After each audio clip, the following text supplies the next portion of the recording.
हिंदुस्तान में अनम एक भी हिंदू नाम नहीं सुना होगा कि उसने किसी लड़की का गला काट दिया।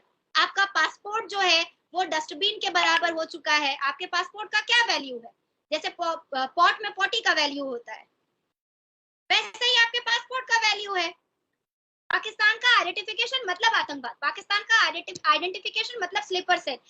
मैं कभी भी मुस्लिम गलियों में नहीं जाती हूँ अनम, अल्लाह की कसम, मैं मुस्लिम गलियों में नहीं जाती हूँ।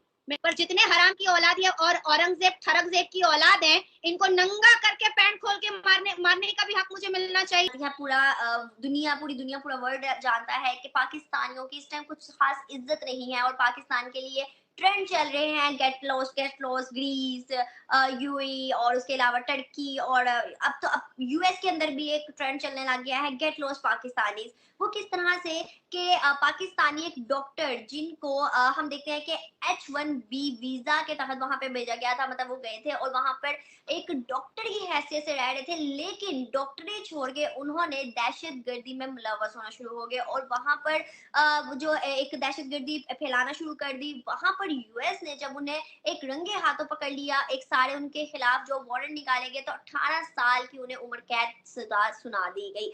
अब मुझे बताइएगा, अगर हम दूसरी जानिब देखें तो पूरी दुनिया ये कहती है कि पाकिस्तान एक दहशतगर्द मुल्क है, ना सिर्फ नॉन मुस्लिम, मुस्लिम भी हमारे सामने अफगानिस्तान और बहुत से, और इवन के सऊदीया ने हमें लास्ट टाइम वार्न किया था कि अपनी दहशतगर्दी को खत्म करें आप। तो मतलब हमारे जो मुस्लिम ममालिक हैं वो भी ये चीजें कहने लगी हैं, और क्या रीजन है कि सिर्फ और सिर्फ पाकिस्तान में ही से ये आवाज आती है कि दहशतगर्दी में ये पकड़ा गया, दहशतगर्दी में वो पकड़ा गया, क्या वजूहत है?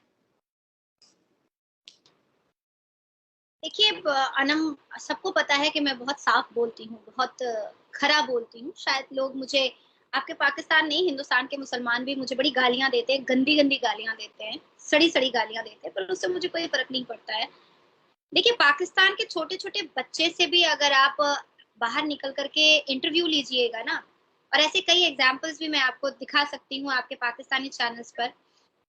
अगर उनसे पूछिए कि हिंदुस्तान जाकर के क्या करोगे, तो वो कहता है कि वो हमारे दुश्मन मुल्क हैं, सबको मार डालूंगा, सब हिंदू है, सबको मार डालूंगा।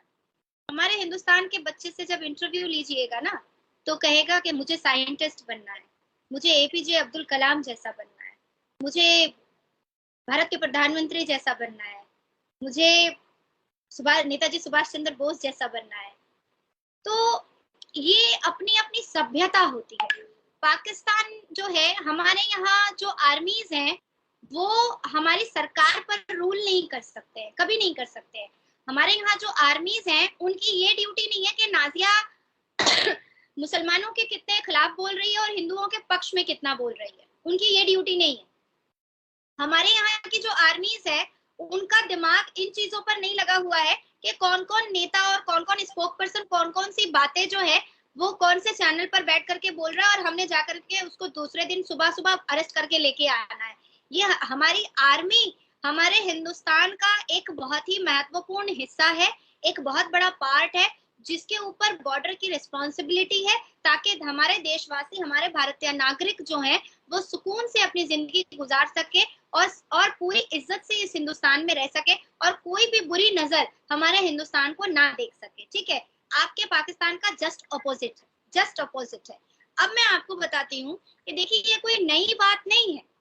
आज भी अब तो, पहले तो हिंदुस्तान डल था, 10वें नंबर पर था भाई इकोनॉमिक में, ऐसे कोई अचीवमेंट्स भी नहीं थे। अब तो ये पूरी दुनिया में चंद्रयान 3 के मिशन के बाद से तो ये पूरी दुनिया में हम ऐसे ऐसे हो चुके हैं कि भाई नासा भी आंखें ऐसे खोल खोल करके फाड़ फाड़ करके देख रहा है कि भैया इतने सारे वैज्ञानिक, इतने सारे मतलब इंटेलिजेंट लोग हिंदुस्तान की धरती पर थे और हम लोगों को आइडिया ही नहीं था। देखिए एपीजे अब्दुल कलाम को बहुत लोगों ने, विदेशी मुल्कों ने उनको बुलाने की कोशिश की थी, उनको सम्मान दे करके उनको अपने पास रखने की कोशिश की थी, पर नहीं हो पाया था। हमारे यहाँ हिंदुस्तान के जो मुसलमान होते हैं, जो वाकई में अपनी राष्ट्र से, अपनी भूमि से, अपने संविधान से मोहब्बत करते हैं, वो अपने हिंदुस्तान की धरती को भारत माता बोलते हैं। अब मैं आपके सवाल के जवाब पर आती हूँ। इकरा आई 17 फरवरी 2023, चाइना से जासूस पाकिस्तान से मैनिपुलेट करके भेजा गया वो भी 19 अगस्त। उसके बाद यासिर भटकर आया 29 अगस्त 2013। यासिर भटकर का बहुत करीबी दोस्त आया अड्डी, वो भी 2013 में आया। 5 टेररिस्ट आए लश्कर ए तैयबा के, वो भी 2016 में आए, जिसको एनआईए की टीम ने अरेस्ट किया था। चंदा खान 2015 में आई। तो उसके बाद फिर अलीगढ़ मुस्लिम यूनिवर्सिटी से, एएमयू से अभी अभी जुलाई में 2 लोग अरेस्ट हुए, वहां पर स्टूडेंट बन करके गए थे। महाराष्ट्र में एक डॉक्टर अरेस्ट हुआ, अभी फिर एक डॉक्टर का जिक्र आपने किया कि वो अरेस्ट हुआ। इसके बाद फिर हनी ट्रैप, उसके बाद फिर स्लीपर सेल, उसके बाद फिर अजमल कसब, उसके बाद फिर याकूब मेमन, उसके बाद हाफिज सईद के कितने स्लीपर सेल वाले। तो पाकिस्तान को कभी भी ये अच्छा नहीं लगता है कि कोई देश बहुत तरक्की कर रहा है, कोई देश बहुत बहुत ज्यादा तरक्की याफ्ता हो रहा है, वहां के लोग बहुत इंटेलिजेंट है, वहां के लोग बहुत सुकून पसंद हैं। ये चीजें बिल्कुल भी पसंद नहीं आती हैं। इवन अनम, मैं ये भी कहना चाहूंगी कि हमारे हिंदुस्तान में कुछ ऐसे लोग हैं मुसलमान कम्युनिटी में, खास करके सुन्नी कम्युनिटी में कुछ ऐसे लोग हैं जिनका डायरेक्ट कनेक्शन अभी भी लश्कर तैयबा वगैरह जैसी किसी चीजों से है, और यही वजह है कि हिंदुस्तान की शांति को भंग करने के लिए ये लोग परेशान रहते आए हैं और रह रहे हैं। पर इनकी दाल इसलिए नहीं गल रही है, इनकी दाल इस वजह से नहीं गलती है क्योंकि हिंदुस्तान जो है ना वो इस पर चलता है, कॉन्स्टिट्यूशन ऑफ इंडिया पर चलता है, संविधान पर चलता है। यही वजह है। मैं आपको एक और बहुत अच्छा अभी अभी एकदम ब्रेकिंग लेटेस्ट न्यूज आज सुबह का मैं दे देती हूँ आपको, क्योंकि अब आपने मुसलमान आतंकवादियों के बारे में बात की और हिंदुस्तान में आया है, तो मैंने पहले भी कई बार चिल्ला करके अनम कहा है कि अब पाकिस्तान को ये कष्ट करने की जरूरत नहीं है, बिल्कुल भी नहीं है, क्योंकि पाकिस्तान के दिमाग के, अजमल कसब के दिमाग के बहुत सारे लोग, बहुत सारे मुसलमान जो है ना, वो हिंदुस्तान की कुछ गलियों में बस रहे हैं, रह रहे हैं। अभी कुछ समय पहले, कुछ घंटे पहले हमारे यहाँ असदुद्दीन अवैसी जी ने योगी महाराज जी से कहा कि अयोध्या राम मंदिर के दस्तावेज और लीगल डॉक्यूमेंट्स अगर आपके पास है तो दिखाइए। अब हमारे योगी महाराज जी, मतलब एक ही दिल है, पता नहीं कितनी बार जीतेंगे योगी महाराज जी। दिखाना तो दिखाना, उन्होंने पता है क्या किया है, ऑनलाइन उसको पोस्ट कर दिया है। मतलब पूरी दुनिया देखो इस लीगल डॉक्यूमेंट्स को, पूरी दुनिया देखो। और तब उन्होंने जवाब दिया असदुद्दीन अवैसी को कि जितने भी हिंदुस्तान में मदरसे और मस्जिदें हैं उसका लीगल डॉक्यूमेंट दिखाओ, नहीं तो अवैध निर्माण समझ करके सब पर बुलडोजर चला देंगे।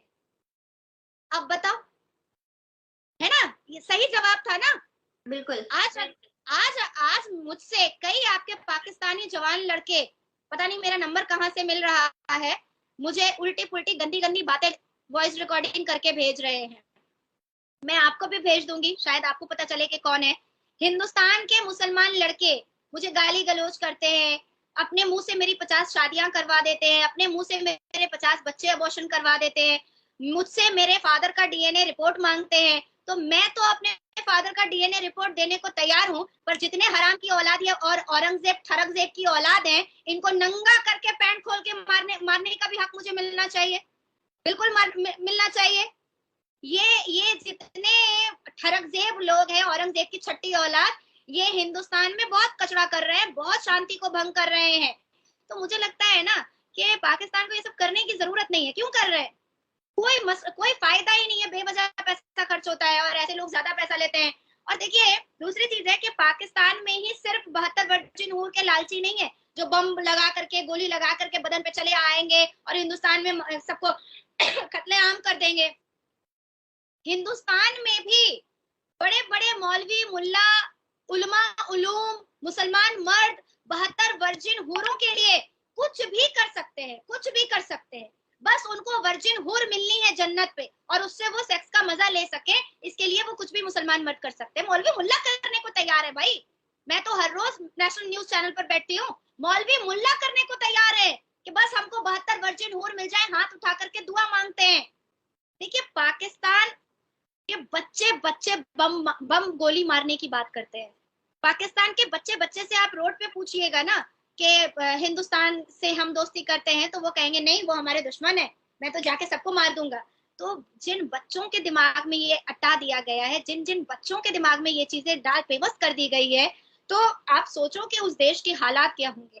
हमारा हिंदुस्तान मदरसा छाप से नहीं चल रहा है, हमारा हिंदुस्तान एडुकेटेड लोगों के हाथ में है, क्वालिफाइड लोगों के हाथ में है, सभ्यता और संस्कार के लोगों के हाथ में है। हमारा हिंदुस्तान संविधान पे चल रहा है। हमारा हिंदुस्तान के जो फॉलोअर है, जिन हमने जो डिसिप्लिन सीखा है, हमने जो संस्कार सीखे हैं वो भगवत गीता से सीखे हैं, सीता मैया से सीखे हैं, रामायण के पाठों से सीखा है, हनुमान चालीसा से सीखा है। तो हम हमारे दिमाग में अपनी उन्नति, अपने सक्सेस की बात आती है, ना कि किसी को मारने और उड़ाने और 72 वर्जिन हूरों का सेक्स का मजा लेने की बात आती है।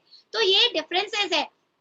देखिए, हमारी सुरक्षा एजेंसी हिंदुस्तान की बहुत अच्छे से जानती है कि हिंदुस्तान की तरक्की से पाकिस्तान बावला हो चुका है। पाकिस्तान को बहुत तकलीफें उठ चुकी हैं, पाकिस्तान को बहुत परेशानी हो चुकी है, पाकिस्तान को रात में नींद नहीं आ रही है। और यही रीजन था कि यासीन मलिक की बेटी को बुला करके शहबाज शरीफ ने जाते जाते एक फुलझड़ी, एक आलू बम, उसकी बम फोड़ा था, उसकी बेटी को बुला करके स्पीच दिलवाया था, आजादी का नारा करवाया था, और उसके बाद फिर बहुत सारी